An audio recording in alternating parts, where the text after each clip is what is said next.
Senhor esteja convosco. Ele está no meio de nós. Proclamação do Evangelho de Jesus Cristo segundo São Mateus. Glória a vós, Senhor. Naquele tempo, disse Jesus às multidões: com o que vou comparar esta geração? São como crianças sentadas nas praças, que gritam para os colegas dizendo: tocamos flauta e vós não dançastes, entoamos lamentações e vós não batestes no peito. Veio João que não come e não bebe, e dizem: ele está com um demônio. Veio o Filho do Homem que come e bebe, e dizem: é um comilão e beberrão, amigo dos cobradores de impostos e dos pecadores. Mas a sabedoria foi reconhecida com base em suas obras. Palavra da salvação. Glória a vós, Senhor. Pelas palavras do Santo Evangelho, sejam perdoados os nossos pecados. Amados irmãos e irmãs, com muita sinceridade, eu não sei nem se o Fábio conhece, mas é o que me vem ao meu coração quando ouço este texto do Evangelho dentro da perspectiva do Advento.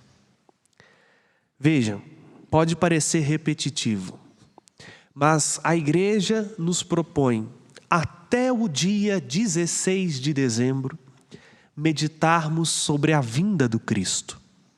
E a vinda do Cristo não que veio no Natal, o Cristo que virá em sua glória porque veio no Natal.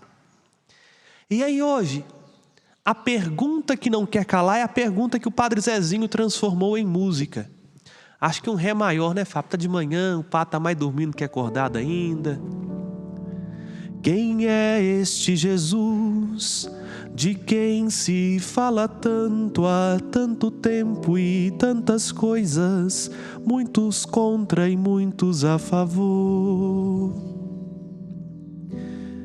Quem é este Jesus? Não passam dias, nem minutos, nem segundos, sem que alguém se lembre dele e o chame de Senhor. Tamanha é sua luz, tão grande a força das palavras que ele disse. Em Jesus não há mesmice, desde o berço até a cruz. Com palavras decididas, transformou milhões de vidas. Quem é este Jesus? Esta é a pergunta que nos inquieta. Quem é Jesus? E por que o esperamos? Este Jesus que nós esperamos foi uma incógnita até mesmo para aqueles que conviveram, o viram, o olharam, estiveram com ele. Vejam, a revolta, vamos dizer assim, a indignação, fica melhor do que revolta, do coração do próprio Jesus hoje com a sua geração, talvez possa ser a mesma indignação de Jesus conosco, que somos batizados, que dizemos que queremos amá-lo e testemunhá-lo, porque Jesus compara este povo que convive com ele a crianças brincando na praça. Olha, as crianças de hoje não vão entender daqui a uns anos esta comparação de Jesus, porque as crianças hoje não brincam mais entre si. Estão cada vez mais solitárias no seu celular, né? Cada uma no seu brinquedinho lá, aliás, nem é brinquedo mais, é no próprio tablet, celular, smartphone, iPhone e sei lá o que de fone. E cada criança não vive mais a sua fase de estar com outras crianças, brincando, convivendo. Esses dias tive uma experiência, veio uma criança da minha família aqui ao santuário, e lá no Retiro da Piedade tem uma espécie de parquinho. Tem uma gangorra, um balanço. E o mais novo me perguntou assim: Felipe, eles têm essa liberdade, porque, né? Até porque um deles eu sou padrinho e nem era padre ainda. O que é isso? Eu fiquei pensando, puxa vida, uma criança de hoje não sabe mais o que é uma gangorra, o que é um balanço e para que serve. Mas é o desafio do nosso tempo. E aí a gente precisa agora explicar o que as crianças faziam. As crianças brincavam entre si. Talvez a dona Iraci teve essa experiência, né, quando era criança, de ir para a rua, brincar com as outras crianças, fazer bagunça, né, no bom sentido da palavra bagunça. Ser criança, de fato. Correr, brincar, pular. E às vezes, criança tem um negócio que chama pirraça. E isso não muda diferente do tempo. E tem uns adultos também que são pirracentos, né? Não deixou de ser criança. E aí, quando um queria brincar de um jeito, o outro não queria. É isso que Jesus fala. Esta geração é como criança, que diz uma para a outra: eu estou trocando flauta, você não dança. Eu estou entoando lamentação, porque via os adultos assim, né? A criança espelha, na maioria das vezes as brincadeiras de criança é espelhando as coisas que os adultos fazem, né? Quem nunca brincou, sei lá, né? Aliás, hoje em dia é difícil falar isso.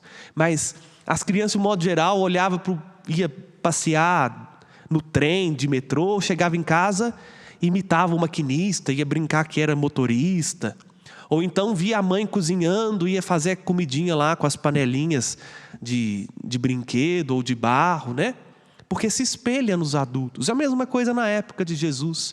Via os adultos festejando e aí queria que todos festejassem porque estavam numa festa. Via os adultos chorando porque estava, sei lá, num velório ou numa situação complicada. Ia imitar, só que os coleguinhas nem choravam, nem brincavam. Porque não entendiam o sentido da brincadeira. Jesus compara aqueles que estão perto dele, mas que não entendem quem ele é, exatamente como crianças. Não no sentido positivo da palavra criança, como tantas vezes Jesus olha para crianças e nos apresenta como modelo de vida, mas no sentido mais negativo, como pessoas imaturas, pessoas que não chegaram à compreensão plena. E aí ecoa mais uma vez a profecia de Isaías que ouvimos na primeira leitura. Ah, se estivesses observado o meu mandamento, tua paz seria como um rio.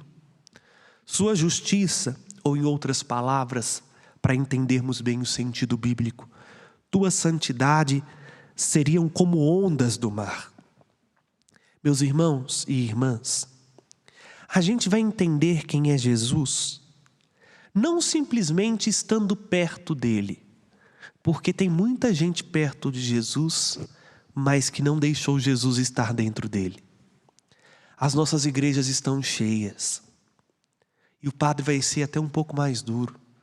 Os nossos seminários tem muita gente. Os nossos conventos e casas religiosas têm muitas vocações, ainda que poderiam ser mais. Mas talvez poucos são aqueles que conhecem o que estão fazendo lá dentro. Olham para Jesus e se escandalizam do jeito que Jesus é. Porque qual que era o problema aqui?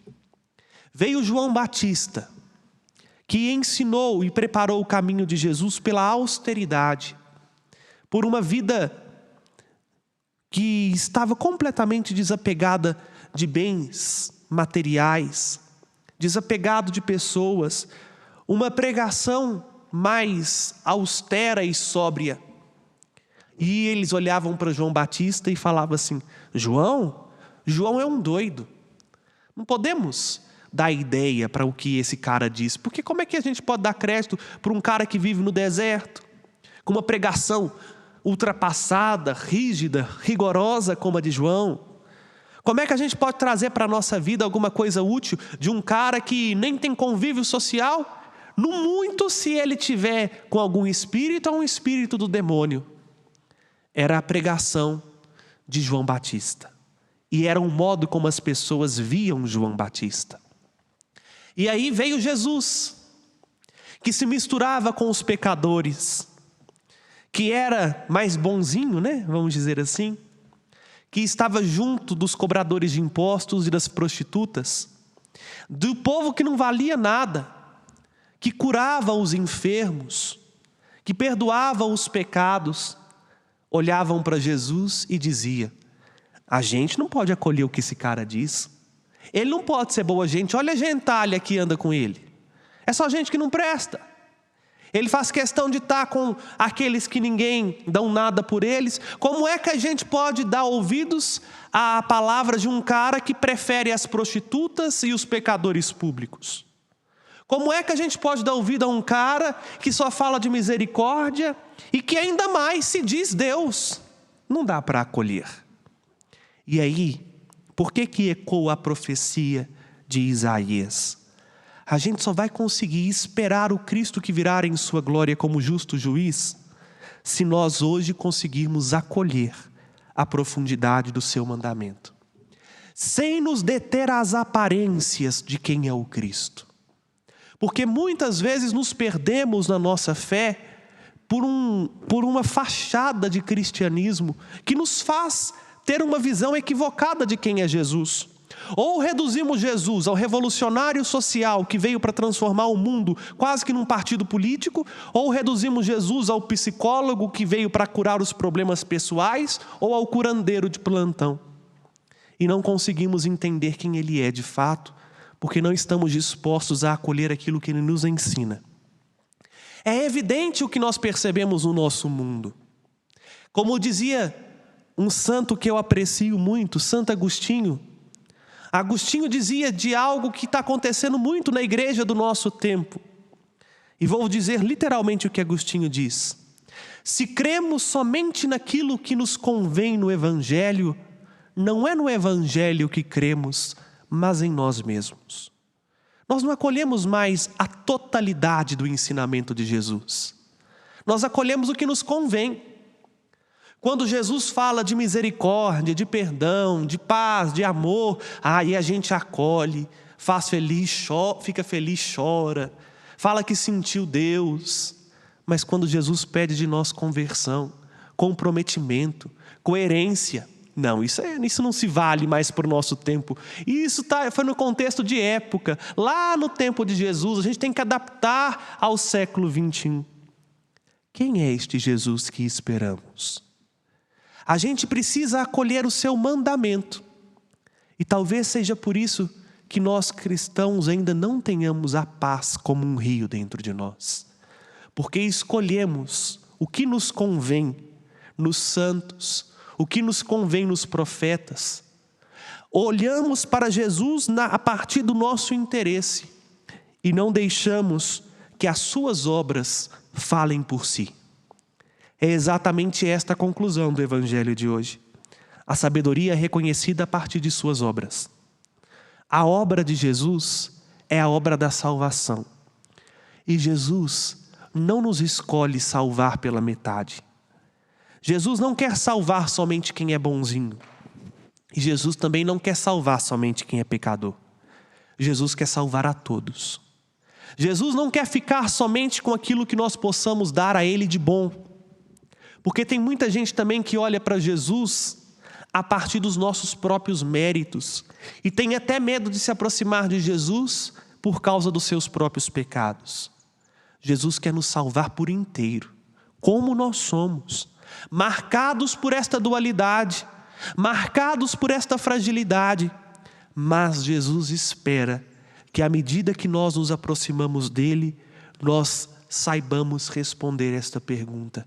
Quem Ele é? Porque, como diz o comentário inicial desta missa, o grande desafio nosso é saber conhecer quem é Jesus. Talvez por isso que Ele tenha perguntado para os 12, depois já de 3 anos de convivência com eles: e vocês? Quem dizem que eu sou? Não interessa para Jesus o que dizem dele. Interessa para Jesus se eu e você, que queremos estar perto dele, entendemos quem ele é. E é por isso, meus irmãos e irmãs, que nós precisamos entender quem ele é no dia de hoje, nos sinais que ele nos concede hoje, na obra que ele realiza hoje, no agora da nossa vida, para que nós possamos esperá-lo com mais convicção. Por uma simples questão, e aqui eu concluo, Porque se a gente não sabe quem está esperando, a gente nunca vai saber reconhecer quando essa pessoa chega. Vai para um aeroporto, se eu pedir para vocês buscarem um convidado ou um amigo que vocês nunca viram na vida e eu der a vocês só o nome. Na hora do desembarque do voo vai descer uma multidão de gente e você vai ficar lá de braço cruzado esperando na porta. Quem que é o fulano que eu tenho que levar? Eu não conheço. O nosso desafio é conhecer Jesus a partir das obras que Ele opera em nós no hoje, para que quando Ele vier, nós entendamos que Ele de fato é o Senhor. O Senhor que é misericórdia, que de fato se mistura com os comelões, com os beberrões, com os pecadores, se mistura até com a gente, se mistura com a nossa história. Que nós compreendamos que esse Jesus também é austero e sóbrio quando nos convida à vigilância, para que, sabendo quem é Jesus, possamos no dia de sua vinda gloriosa ver: Ele é aquele quem eu esperei ardentemente, e agora os meus olhos contemplaram a salvação do nosso Deus.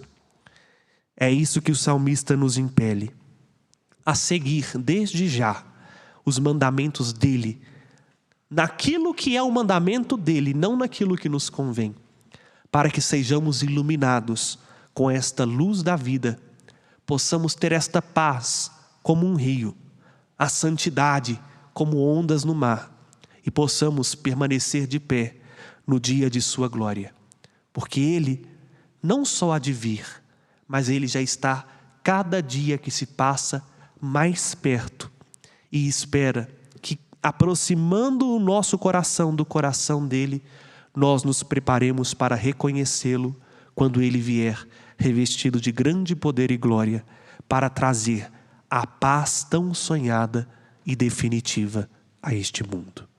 Louvado seja nosso Senhor Jesus Cristo. Para sempre seja louvado. Por isso, amados irmãos e irmãs, fiquemos de pé e com confiança apresentemos ao Senhor os nossos